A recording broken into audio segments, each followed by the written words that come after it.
How did you take the idea and translate it into a successful business model? Because there's so many entrepreneurs out there that have this idea, but they cannot translate it into reality.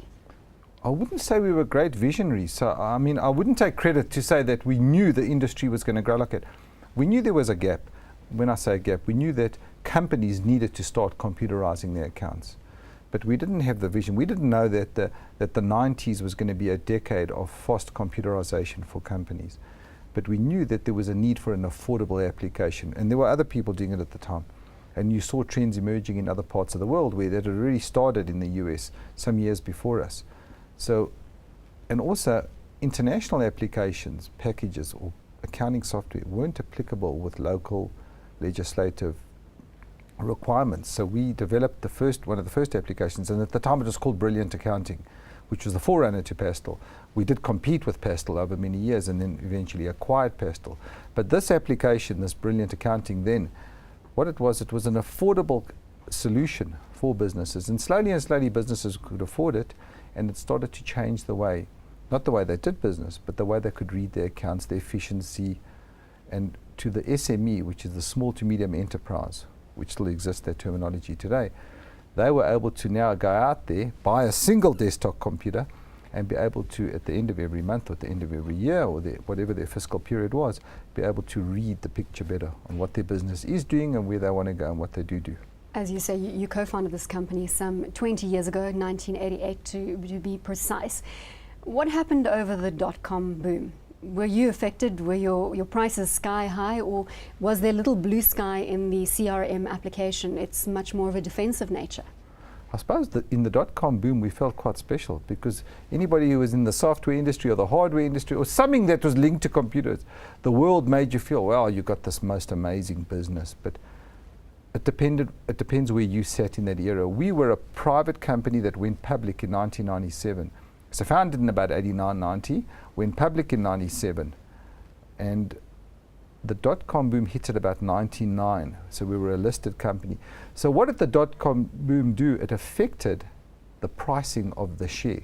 It didn't affect the way the business ran. So there were two sides to it. One was... So it didn't affect the pricing of your product? No, not at all, because that was your business side, and then you had the market side.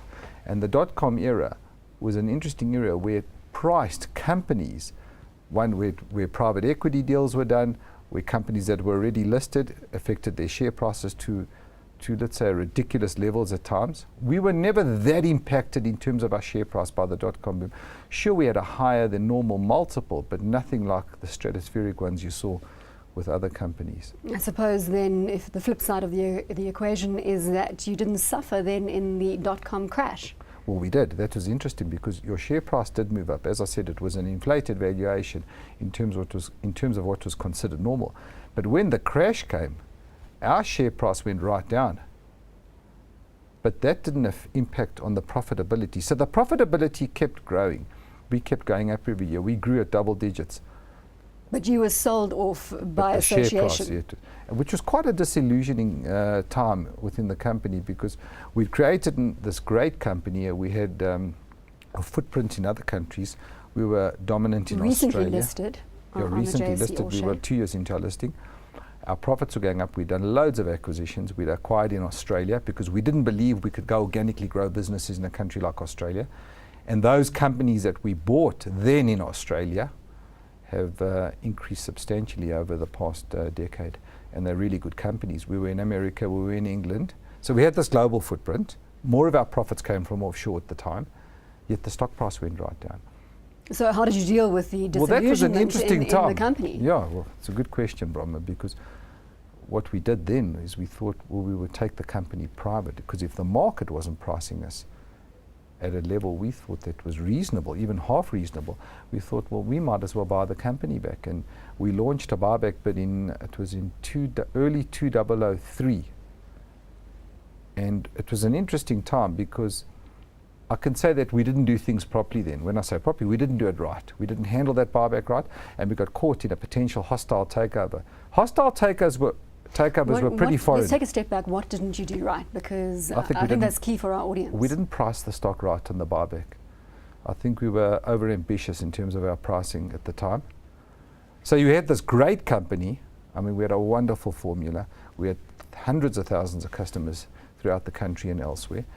And our stock price had gone right down, but the company was great. And I think we ambitiously priced it. But it worked out great in the end, because what we did, it forced us to go look offshore.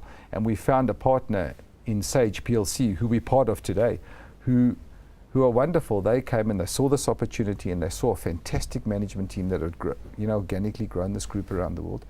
And so we delisted off the JSE in November, December of 2003, and Sage acquired the company. And then I joined the Sage management team, which I form part of today, to now run this global group. How did you fend off the hostile attempt to... It's a long story, Bronwyn. I need another hour to discuss that with you. But that's another case here, a business case. So it's something I've spoken about at a university before. It's a great business case.